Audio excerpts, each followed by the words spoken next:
네, 말을 북카페에 오신 것을 환영합니다. 챕터 7의 제목은요, 비난이 쏟아지라는 한국 제목을 갖고 있어요. 그래서 잘 아시겠지만 글로벌 아메이가 성장하면서 가장 큰 위기를 맞이했던 두 가지 사건이 다 이 챕터에서 묘사가 되고 있어요. 그래서 아시겠지만 첫 번째는 FTC의 기소 사건이고 두 번째는 캐나다 국세청 사건이에요. 그래서 보시면 사실 이 내용이, 그러니까 사실 아메의 역사가 성장형 과정이 똑같기 때문에 리치와 제이가 쓴 책의 그런 챕터의 그런 과정이 되게 동일해요. 근데 그 제이 베넨델의 책에는 조금 더 그분의 성향에 맞게 모든 게 이렇게 탁탁탁탁 완전 사건 중심적으로 정리가 완벽하게 잘 돼 있어요. 그분의 성향이죠. 리치 디브스는 조금 더 사건 중심적인 해석이라기보다 그거를 통해 본인의 어떤 느낀 점과 어떤 그런 사람 중심적인 이러한 해석, 좀 다른 렌즈를 갖고 계시더라고요. 1979년도 FTC 케이스예요. 그래서 이게 연방통상위원회가 공식적으로 아메이사를 기소를 했는데 그 기소명이 뭐였냐면 너네는 과장 광고를 한다. 사람들이 다 돈 못 버는데 돈 많이 벌 수 있다고 허위 광고하지 않았냐. 야, 이렇게 때려버린 거예요. 그래놓고 어떻게 했냐면 이 FTC에서 사람들, 그러니까 아메이에 가입한 적이 있는 사람들이 싹 다 명단을 갖고 오라고 제출하라고 해가지고 그 사람들한테 싹 연락을 돌렸대요. 싹 연락을 돌려서 야, 니들 중에 니들 꿈 못 이룬 사람 있으면 나와서 증언해. 말이 안 되지 않아요? 그 많은 명단을 다 해가지고 말도 안 되죠. 그래서 실제 얼마 벌었는데. 근데 그 중에서 성공한 사람도 있지만 물론 자기의 어떤 인내심과 노력의 부족으로 인해서 그만둔 사람도 있잖아요. 그리고 간혹 뭐 불만을 품고 있는 사람도 있고 그 몇 명이 그 증언을 하러 나온 거예요. 이 그 청문회를 할 때. 그래서 막상 그 사람들을 불러다가 들어보니까 리치 회장님이 참 기가 찬 게 뭐냐면 아니 이것들이 아니 열심히 제품 공부를 뭐 한 적도 없고 제품을 후원하려고 노력한 적도 없고 사람들을 교육에 참여시키려고 노력한 적도 없고 어떤 노력도 투입하지 않았다라는 거예요. 그러니까 당연히 노력을 투입하지 않으니까 결과가 안 나오는 게 너무나 당연한 건데 말도 안 되는 이걸 하고 있었다라는 거예요. 그래서 그들의 사실 근데 이 아메이 측 변호사가 막 물어보니까 그들이 그걸 그만두고 아메이를 그만두고 다른 막 일들을 하는데 다른 영업과 다른 어떤 프로페션에서 엄청 놀라운 실적을 거뒀다라는 거예요. 근데 그들이 스스로 막 진술한 게 뭐냐면 아메이 미팅에서 배운 게 완전 도움이 됐어요. 거기서 뭐 목표 설정 능력, 뭐 모티베이션, 동기부여 능력 막 이런 것들이 되게 도움이 돼서 지금 되게 도움이 있고 있어요 라고 그들 입으로 막 불었다라는 거예요.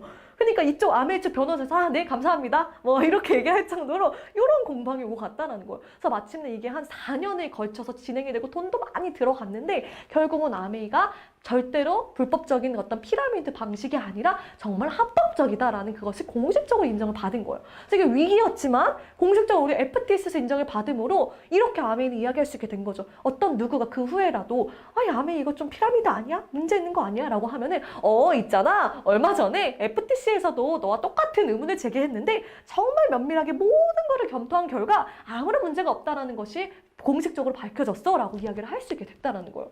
그래서 그거를 통해서 오히려 글로벌로 진출하는 데도 발판이 마련이 되었다. 왜? 다른 나라에서도 똑같이 의심의 눈초리를 보낼 수 있겠지만 아니야. 미국의 FTC에서 이미 쫙 면밀히 조사했는데 아무 문제가 없는 게 밝혀졌어 라고 당당하게 이야기할 수 있었기 때문에 이것이 오히려 좋게 작동을 했다라고 이야기를 하십니다. 그래서 이것이 피라미드 심이 아니라는 게 밝혀졌고요. 이걸 좀 넘겨볼게요. 여기서 한 가지 영원한 자유에 대해서 불법 피라미드 식별법이 나와요. 그래서 차이점이 뭐냐면 첫 번째는 고가에 환불되지 않는 가입비들을 그런 피라미드에서는 요구를 한다는 거예요. 하지만 아메이 스타트 키트는요 15달러밖에 되지 않는데 환불까지도 가능하고요 100% 돌려준다는 거예요. 혹시 하지 않겠다 나중에 마음이 바뀌면. 두 번째는요 이거는 어떤 그런 제품의 어떤 전달 없이 그냥 사람만 끌어들이는 거예요. 그걸로 돈을 벌 수 있다고 조작하는 것과 달리 아메이는 실질적인 어떤 매출이 일어나지 않으면 누구 한 푼도 가져갈 수 없는 그런 구조라는 거예요. 그래서 이것이 인정이 됐다라는 것이죠. 그리고 피라미드 시장은요, 그 조직은 아주 짧은 시간에 포화 상태에 빠져요. 그래서 치고 빠지고 하는 식으로 이렇게 돈 먹고 빠지잖아요. 하지만 이 아메이는 그것이 아니라 출범한 지 15년이 지났을 무렵 인구의 0.25%밖에 확보하지 못해요. 그러니까 이거는 시장 포화 위험성이 아예 없다. 이 차이점이 아주 이때 확실하게 드러났던 거예요. 이미 60년 전에. 그러니까 지금도 아메이 그거 피라미드 아니면 진짜 뒤쳐져도 한참 뒤쳐질 거죠. 정보가 느려도 너무 느린 거죠. 이게 이미 이때 다 밝혀진 건데, 그쵸? 알고 계시면 좋을 것 같고요. 그래서 이때 사실 알게 된 게 뭐냐면, 우리가 정치와 사실 관련이 왜 아메이가 점점 있게 됐냐면, 정치를 이해하고 참여하는 것의 중요성을 뼈저리게 느꼈다는 거예요. 왜? 정부 관료가 이 네트워크 마케팅, 이 시스템을 이해하지 못하면 이거를 법정에서 패배자로 만들 수 있는 능력이 있기 때문에 우리가 이 프로세스를 잘 알고 참여하고 어느 정도를 잘 갖춰놓는 게 너무 중요하겠구나를 알고 실제로 이때부터 제이베 낸들이 정치적인 활동도 실제 참여를 하기 시작했다는 거예요. 너무 중요한 부분이죠. 그리고 또 하나의 사건, 이게 또 가장 큰 소용돌이에 휘말린 사건이 하나 있었는데 너네 탈세했지 하고 국제적인 탈세범의 프레임을 팍 씌워버린 거예요. 실제 잘못한 게 하나 없는데. 그러니까 뭐냐면 1965년도에 이미 캐나다와 미국이 그거를 맺어가지고 아무 문제 없이 제품을 하면서 이걸 하고 있었는데 갑자기 15년 뒤에 80년도에 이제 확 바꾼 거예요. 그래서 너무나 전례가 없는 진짜 편파적인 그런 관세법을 그런 제도를 딱 도입을 하면서 말도 안 되는 그런 세금 그런 계산법을 딱 적용을 해가지고 계산법을 적용을 해가지고 갑자기 이걸 확 늘린 거예요, 세금을. 그러니까 너네 이거 돈 안 냈다 이러고 갑자기 고소를 해가지고 막 경찰들이 들이닥치고 막 국제적으로 막. 근데 이게 사실 이때 막 캐나다도 있으니까 공화당과 민주당이 있을 거 아니에요. 공화당은 진짜 아메이의 막 지지율이 높았는데 이 민주당 직원이 너무 그러니까 그 후보자가 마음에 안 들었던 거예요. 걔네들이 자본주의 뭐 이런 거 그래가지고 이제 나중에 그분이 당선이 되니까 이제 본격적으로 이제 까기 시작했던. 그러니까 진짜 사실 제가 지난주에 얘기했듯이 아메리카 당당하게 우리는 미국식 자유기업 방식을 옹호해라고 이야기를 하고 다니니 사실 그 안에는 정치적인 내용이 담길 수밖에 없으니 그것과 반대되는 어떤 제도를 갖고 있는 그런 나라에서는 이런 말도 안 되는 대우를 받기도 했다라는 거. 그러니까 사실 이게 너무 억울했던 게 그 합의금을 결국 이제 패소를 하고요. 합의금을 3,800만 달러를 지급했대요. 그러니까 진짜 큰 돈이잖아요. 그러니까 빌딩 한 채 만들 수 있는 돈인데 리치가 아니 내가 잘못도 하지 않은 걸로 돈을 내는 것도 억울한데 이름 하나 남기지 못하고 그러니까 빌딩이라도 지었으면 리치 리버스 빌딩이라도 이제 이름이라도 남길 텐데 이렇게 합의금을 냈다라고 이야기를 하더라고요. 그래서 사실 어떤 면에서는 이 캐나다와 이 자산을 포기하는 게 싸게 먹힐 수도 있었대요. 그러니까 실제 이 소송이 너무나 끝나지 않고 너무나 언론 플레이로 인해서 고통을 받으니까 이 두 분이 그냥 캐나다 마켓을 포기할까? 라고 진짜 진지하게. 하지만 이분들이 포기할 수 없었던 이유는 캐나다에 여전히 AV들이 있었고 우리에 의존하고 있는 직원들이 있었기 때문에 그들을 우리가 외면할 수 없었다라는 거예요. 그들을 포기할 수 없었다라는 거예요. 그렇기 때문에 그들을 포기하지 않고 끝까지 이거를 이겨냈다라는 거. 너무나 멋있죠. 그래서 진짜 사실 이 국세청 사건이 진행되는 동안 미국과 캐나다 아메이 매출이 동시에 떨어졌대요.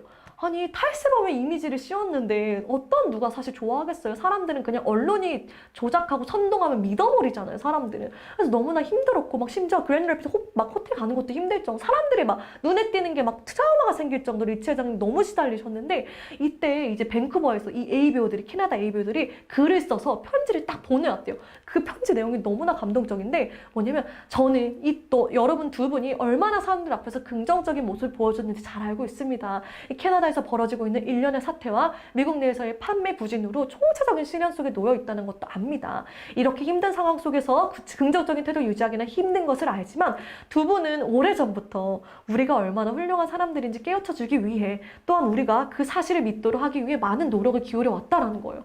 지금은 두 분이 우리에게 늘 얘기했던 그 똑같은 믿음을 가지셔야 할 때라는 거예요. 이 편지 너무 멋지지 않나요? 결국 아메이를 살린 거는 리치와 제이도 있었지만 ABO들의 믿음도 있었다는 거예요. 너무 멋지죠? 이 한국만 해도 그렇잖아요. 우리 오영호 김희들님 처음으로 들어오셔서 막 언론 플레이하고 막 다 이렇게 철사한다고 막 직원조차도 헤맬 때 이 두 분의 믿음으로 지금의 한국 아미를 지켜오신 것처럼 캐나다에서도 그 ABO들이 그들의 역으로 이 리치아에게 믿음을 전달해줘서 서로의 파트너십으로 이런 시련을 헤쳐나갈 수 있었다라는 거 너무나 감동인 사건 중에 하나가 아닐 수 없죠. 그래서 내가 이 캐나다에서 그냥 내가 물러설 수 없었던 이유 중 하나는 그냥 단순히 돈 벌고 우리가 빠지면 되는 게 아니라 내가 그동안 이야기했던 철학이 있었고 신념이 있었다라는 거예요. 자유기업 체제에 대한 신념과 그런 프리 트레이드에 대한 신념을 우리가 더 공고히 해야 된다라는 그런 메시지를 전달해 주신 거죠. 그래서 오히려 이런 사건들을 통해서 이런 자유기업 시스템과 이 그 프리 엔터프라이즈와 이 네트워크 마케팅에 대한 것을 좀 더 견고히 이렇게 정치적으로도 조금 더 그거를 할 수 있는 그런 계기가 됐다라고 합니다. 그래서 사실 이런 government attack는요, 어떤 another attack on principles and attack on free enterprise, 자유기업 체제에 대한 도전이었다라고 이야기를 하는 것이죠. 그래서 이렇게 얘기 나오고요. 만들어 가고 있네요. 생각보다 시간이 빨리 갔네요. 아직 할 말이 되게 많은데. 그래서 이러면서 사실 이 캐나다 국세청 사건을 통해서 많은 언론들이 좋은 먹잇감을 찾았다 하고 막 아메이를 막 공격을 하기 시작하는 거예요. 그 중에 하나가 이제 60분이라는 그런 6미니츠라는 어떤 시사 고발 프로그램에서 마이클 웰레스가 이제 찾아와가지고 이제 보도를 하기 시작하고 막 그러니까 이미 아메 컨벤션에서 미팅하는 거를 막 영상 이미 찍었던 거예요. 그래서 이미 지들은 보도할 준비를 하고 있으니까 리차 제이가 고민하다가 어떡하지? 하지만 이들은 어차피 방송을 내보낼 건데 차라리 우리가 적극적으로 개입을 하자라고 해서 적극적으로 먼저 전화해가지고 우리 인터뷰 할게요. 그래서 불러가다가 인터뷰도 하고 사실 막 이 제작진들한테 우리 시설을 쫙 보여주니까 이 제작진들이 입을 다물고 이렇게 생산 시설이 잘 돼 있다니 하고 놀랬던 거예요. 그리고 이 리차 제이가 떳떳하게 숨지 않고 당당하게 그렇게 맞섰던 사람은 많은 기업들과 많은 사례들을 취재했지만 처음이었다라는 거예요. 그 당당한 애티튜드에 이들이 감동을 했던 거예요. 그래서 원래 이게 되게 막 이렇게 그 비판적으로 막 보고를 하는 그런 프로그램 중에 하나인데 굉장히 공정하게 보도가 됐다라고 이야기를 합니다. 그리고 많은 사람들이 오히려 아메이 생산 시설이 이렇게 잘 돼 있구나를 확인할 수 있는 그런 계기가 됐던 이 시사고발 프로그램에 대한 출연이 하나가 있었고요. 또 뭐가 있냐면 이 도나휴라는 또 이분이 되게 악명 높은 뭐냐면 방청객들을 앉혀놓고 이 방청객들이 출연진한테 직접 질문을 하는 이런 프로그램의 형식의 토크쇼였던 거예요. 그래서 이분도 이제 좀 그랬나 봐요. 도나휴라는 이 진행자가. 그래서 처음에는 이 방청객이 누구였냐면 ABO들이었어요. 사업을 그만둔 아메에 대한 겁나 불만이 많은 ABO들이 방청객으로 앉혀놓고 우리는 하겠다. 근데 리치와 제이 중에서 제이는 이랬어요. 난 절대 안 나가. 야 걔네들 알잖아. 방송인들 뻔하지. 우리 만들고 make fun of 할 거 뻔하지 않냐. 난 안 나갔는데 리치는 다르게 생각한 거야. 아니 걔네들 우리가 안 나가도 방송을 할 거고 오히려 우리한테 나오라고 했는데 안 나갔다는 이런 명분만 더 주기 싫다라는 거예요. 그래서 난 나가겠다. 내가 한번 맞서보겠다 하고 출연을 감행을 한 거예요. 근데 이렇게 미리 사전에 이야기했던 건 뭐냐면 아니 밑도 끝도 없이 AB들이 나와가지고 막 불만 얘기하면 시청자들이 이해를 못하니까 이러한 배경들을 충분히 얘기를 해달라고 합의가 됐어요. 합의가 됐는데 딱 촬영 직전에 이 도나요가 딱 엎은 거예요. 아니야 그 배경 이야기 안 할 거야. 그냥 진행할 거야 하고 리치 디보스를 맨 끝에 저기 가장자리에 앉혀놓고 그 막 불만에 막 폭동 같은 이 AB들한테 앉혀놓고 이렇게 그걸 하는 거예요. 그러니까 일방적으로 당했대요. 진짜 일방적으로 당했대요. 막 AB들이 막 밑도 끝도 없는 근거도 없는 이야기를 막 글먹거리고 막 도내어는 일방적으로 AB 편에 들고 막 아메 국제적 망신을 주려고 하는데도 이 리치 디보스가 그나마 체면을 차렸던 건 뭐냐면 그걸 잃지 않았던 거예요. 이 품위를 잃지 않았던 거예요. 그러니까 나머지가 워낙에 품위가 떨어진 행동을 해서 오히려 리치디보스가 품위를 잃지 않고 한마디도 제대로 반론도 하지 못했지만 그래도 그 모습 자체에 많은 사람들이 응원을 해줬다라는 거예요. 그래서 그 프로그램을 보고 그 부시 대통령의 영부인이었던 바바라 부시 그때 친했대요. 공화당 활동을 많이 했기 때문에 친했던 그 부시 영부인이 도나드 0점, 도나드 0점, 디보스 100점, 10점 이렇게 엽서를 보내주기도 했던. 그래서 멋지죠. 그리고 사실 이러한 과정을 통해서 뭐가 드러나냐면 이 미시간 에이다 사람들이 진짜 first rate이구나. 그러니까 그러니까 1등급이구나 라는 거를 사람들이 알게 그들의 어떤 행동과 품위와 사람들이 대하는 방식에서 왜냐면 이 리치 디보스도 이 말도 안 되는 ABO들이 막 모략을 할 때도 그들을 뭐라고 하고 싶지 않았대요. 왜? 그래도 그들이 아메의 가족이니까 나는 뭐라고 하고 싶지 않았다는 거예요. 소름 돋아. 감동이.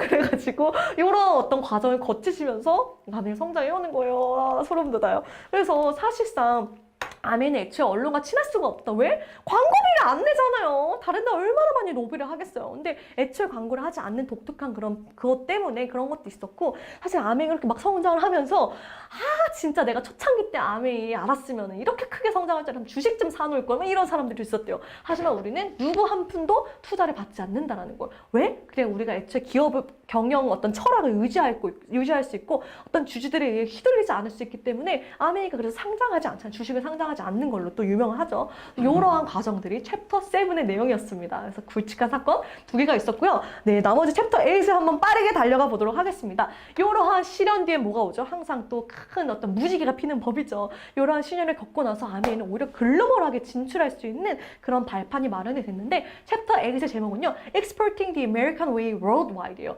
그러니까 미국식 방식을 수출한다라는 거예요. 전 세계로 수출했다라는 거예요. 빠르게 진행을 해볼게요. 지금의 아메이는 전 세계 100여 개 지역 및 국가에 나가 있는 글로벌 회사이죠. 그래서 아메이가 어떻게 이렇게 나가게 됐냐면 사실 어떻게 나가게 됐냐면 1962년도에 먼저 캐나다에 진출했어요. 그러니까 59년도에 만들어져 3년 뒤에 진출했는데 단순한 이유였어요. 왜? 미국 ABO들 중에 캐나다에 친척이 많았던 거예요. 그래서 되게 가깝잖아요. 같은 북미 지역이잖아요. 그래서 캐나다에 먼저 진출할 때 되게 단순하게 똑같이 영어를 쓰고 문화와 이런 것도 똑같으니까 잘 되겠지 했는데 사실상 캐나다는요 굉장히 많은 지역이요 그 프렌치를 써요. 프렌치 점령 그걸 받았기 때문에. 그래서 프렌치로 다시 막 라벨도 맛이 이렇게 번역하고 이렇게 해야 됐지만 어쨌든 첫 번째 진출을 하게 되면서 이제 어쩌거나 글로벌 기업이 된 거예요. 두 개 나라에 있었으니까. 그러고 나서 1973년도에 영국, 74년도에 홍콩, 75년도에 독일, 그 이후로 10년 동안 유럽 전역에서 차례로 문을 열고요. 79년도에는 일본에까지 문을 열게 됩니다. 사실 이 리치 회장님이 얘기했던 게 뭐냐면 젊은 시절 나는 미국의 민주주의를 지키기 위해 먼 전쟁터로 나갔고 돌아온 뒤 미국의 자유경제 시스템이 주는 축복에 감사하며 번영을 꿈꾸던 한 사람으로서 그러한 축복이 미국에만 있을 거라고 생각했는지도 모른다. 그러나 우리가 미국적 방식이라고 묘사한 꿈은 국경이나 국적에 제한받지 않는 인류 공통의 것이라는 거예요. 너무 멋있어요.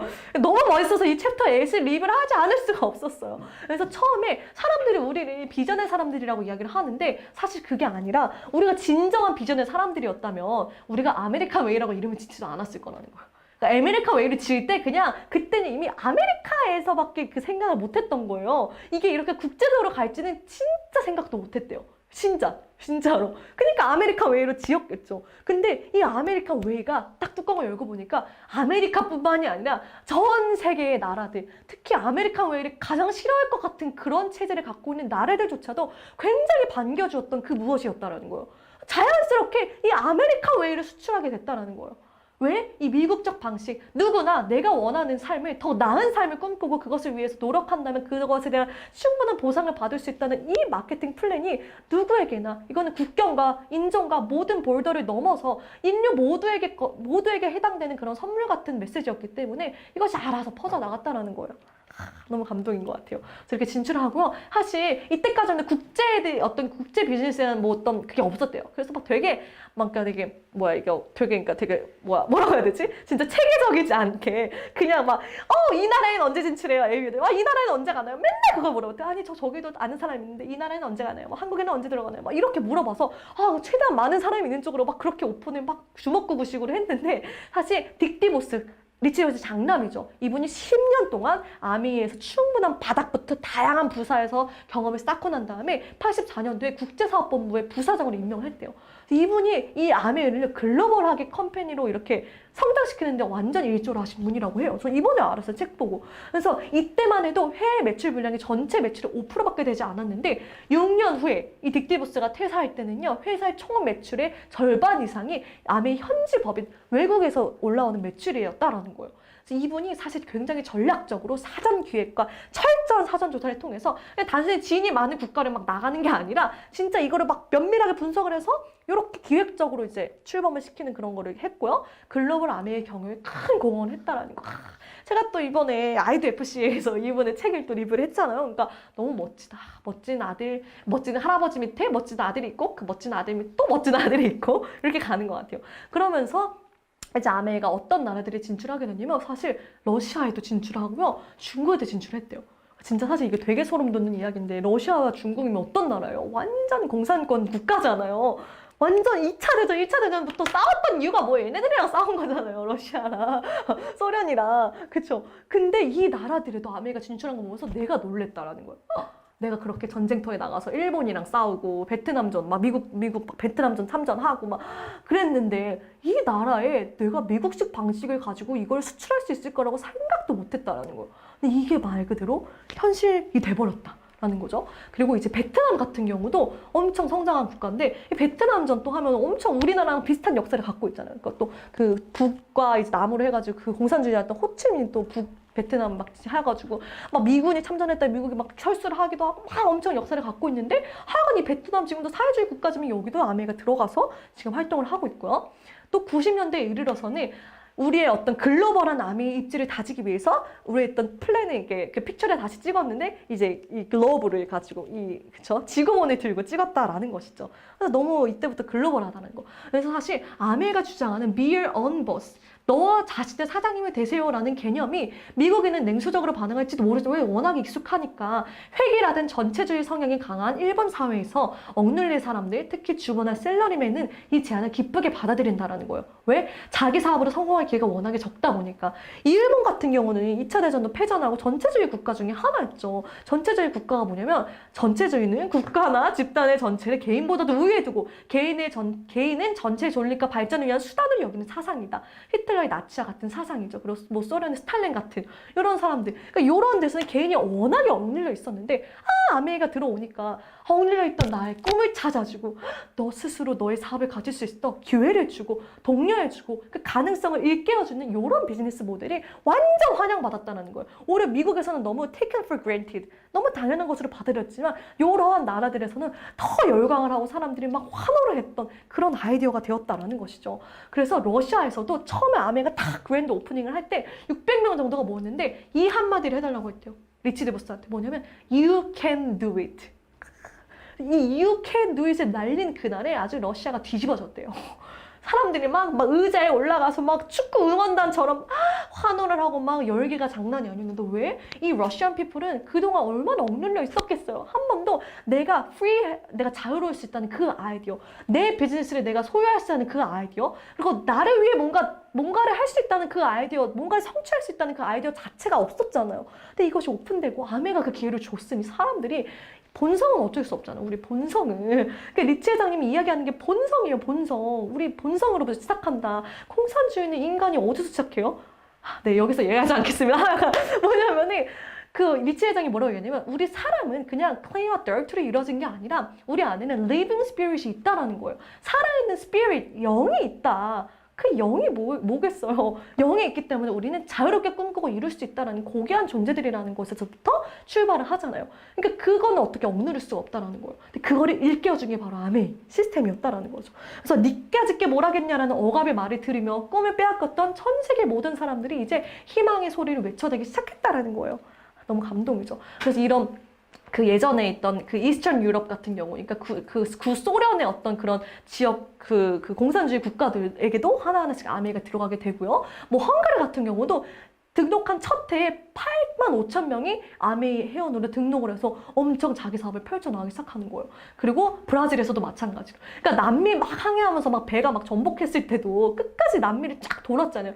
그때만 해도 우리가 훗날에 아메이사를 설립해서 이렇게 남미 사람들이 열광하고 화장품 라인을 들고 다시 돌아올지 절대 몰랐다라는 거예요. 너무 감동이죠. 그러면서 이제 원바이원 캠페인 같은 걸 통해서 불우아동 돕기 같은 것도 하고요. 사실 이 아메이의 인터내셔널 랭귀지가 있다는 거예요. 국제적으로 전 세계적으로 통용되는 언어가 한 가지가 있는데 이거는 정말 간단한 메시지인데요. Simple message of 누구나 자기가 원하면 내 사업을 구축할 수 있는 기회를 준다. 이 심플 메시지가 모든 사람들이 국경을 초월해서 다 공통적으로 사용하는 언어라는 거예요. 하나의 랭귀지가 됐다라는 거예요. 그래서 people prospering through their own 내 노력으로 내가 스스로 번영할 수 있고 내 탤런트, 나의 달란트를 사용할 수 있고 이 spread the belief, 나의 믿음, 신념을 사람들한테 퍼뜨릴 수 있다. 그 신념은 뭐예요? 나도 할 수 있고 너도 할 수 있고 내가 너를 도움으로써 너도 누군가를 도울 수 있다는 이 심플한 메시지라는 거예요. 이게 universal philosophy, 모든 것을 다 포함할 수 있는 철학이 되었고요. 이게 produces such powerful results. 엄청 강력한 결과를 내뿜는 하나의 그런 철학이라는 거예요. 그러니까 이렇게 이야기를 합니다. 나는 제와 내가 엄청나게 복받았다, 축복받았는데 왜냐하면 이 아메이를 어떤 거에 found, 어떤 거에 그 기초를 두었냐면 모든 사람들이 혜택을 누릴 수 있는 그런 principle, 그런 원칙의 기초를 두었기 때문에 아메이가 이렇게 번영할 수 있었다는 거예요. 나는 이걸 알았다. 우리 인플로이도 우리 직원들도 알았다는 거예요. 그러면서 에이다가 더 이상 아메이의 센터 중심지가 아니래요. 사실 전 세계 마켓으로 퍼져나가면서 엄청 커졌기 때문에 더 이상 에이다가 아메이의 중심지가 아니라 그 나라 어디든지 그것이 다 아메이의 중심이고 Heart of 아메이 Opportunity가 되었다는, Heart가 되었다는, 중심지가 된다는 거예요. 너무 멋있죠. 더 이상 아메이는 에이다에만 속한 것이 아니라 전 세계 어디든 마켓을 다 열어버렸다라는 거. 근데 이 마켓을 연 그 이면에는 뭐가 있었어요? 자유급 시스템에 대한 이 강렬한 메시지가 있었다라는 것이고 그 강렬한 메시지가 공산권 국가에게도 먹혔다라는 거. 너무 놀랍지 않냐? 왜? 그 체제는 체제지만 사람은 사람이었기 때문에 그 비즈니스 기회를 기다렸던 사람, 희망을 울부짖고 찾던 그 사람들, 자유를 갈망했던 그 사람들한테는 이 MA가 완벽하게 먹어 들어갔다라는 거예요. 진짜 너무 감동인 것 같아요. 제가 이 감동을 다 전달을 못하고 있어요. 제 언어의 한계로 인해서. 근데 너무 아쉽지만 여러분들도 한번 책을 보시고 또 지금의 어떤 상황들을 보시고 또 우리가 앞으로 살아가야 될 어떤 세대적인 상황들을 보면서 이 아메이사가 설립이 되어서 그동안 수백만 명의 인구에게 정말 국경을 막론하고 인종을 막론하고 모든 사람들에게 모든 인류에게 끼쳤던 그 영향을 생각하면 어마어마하고 사실 정부 그 어떤 그 프로파간다나 어떤 이데올로지도 끼치지 못했던 그 영향력을요 이 아메이라는 프로덕트에 해냈던 거예요. 아메이라는 기업이 해냈다라는 거예요. 기업이 들어가고 이 마케팅이 들어가고 제품이 들어가면서 그 제품 안에 어떤 메시지가 숨어 있어요? 너 자신도 너의 사업을 갖고 너의 꿈을 이룰 수 있어라는 강력한 메시지를 계속 퍼뜨려 왔다는 거예요. 저는요 지금이야말로 우리 ABO들이 단결해서 더 강력하게 이 메시지를 전파하고 실어 나를 때라고 생각합니다. 왜? 우리가 단순히 우리 사업뿐만 아니라 이걸 통해 우리는 긍정적인 메시지를 전 세계로 전달할 수 있는 사람들이잖아요. 그래서 너무나 우리의 역할이 더욱더 중요해지는 때인 것 같고요. 뭐 좌파든 우파든 보수 진보 민주당 공화당 다 떠나서 저희 스폰서님 이런 얘기를 해주셨어요. 이 모든 좌우 이념을 떠나서 어떤 것이 이 모든 걸 다 커버하는 줄 아냐? 그건 바로 꿈이다라는 거예요. 꿈이죠, 꿈. 누구나 꿈이 있어요. 왜? 우리는 꿈을 꿀 수 있도록 창조된 존재라는 거예요. 우리는 하나님의 형상에 따라 지음받은 피조물이기 때문에 자유롭게 꿈꿀 수 있고 그 꿈을 이룰 수 있는 능력 또한 가졌다라는 거예요. 그래서 그 꿈, a heart without dreams is like a bird without feathers. 그러니까 내 가슴에 꿈이 없는 사람, 꿈이 없는 가슴은 마치 날개가 없는 bird, 그 새와 같다라는 거예요. 그래서 우리는 꿈을 심어주는 사람들이에요. 우리가 궁극적으로 하는 일은 그거잖아요. 꿈을 심어주고 꿈을 이룰 수 있다고 격려해주고 I can do it, you can do it 할 수 있게 하는 거잖아요. 그래서 누구에게나 꿈을 잘 이룰 수 있게끔 독려해주고 우리가 해주는 그런 역할을 함으로써 지금 이 시대에 우리가 중요한 메시지를 전달하고 이 위치 회장님은 그토록 평생 동안 울부짖으면서 이 사업을 통해 그들의 스피치를 통해서 전달하고자 하는 메시지를 우리가 더 많은 사람들한테 실어 날리는 그런 멋진 ABU가 됐으면 좋겠고요. 저 또한 아직 제가 살 날이 많잖아요. 그래서 앞으로 평생 남은 삶을 저희 이렇게 견고한 어떤 신앙관과 정치관과 어떤 그런 올바른 세계관을 통해서 저희 메시지를 많이 전달하도록 하겠습니다. 네, 지금까지 긴 시간 시청해주셔서 너무나 감사드리고요. 다음 주에는 또 다른 Life in Change라는 멋진 챕터를 통해서 인사드리도록 하겠습니다. 지금까지 마루의 북카페 복마루TV를 시청해주셔서 감사드리고요. 지금 달려가 보도록 하겠습니다. 네, 지금까지 감사합니다. 복마루였습니다. 우!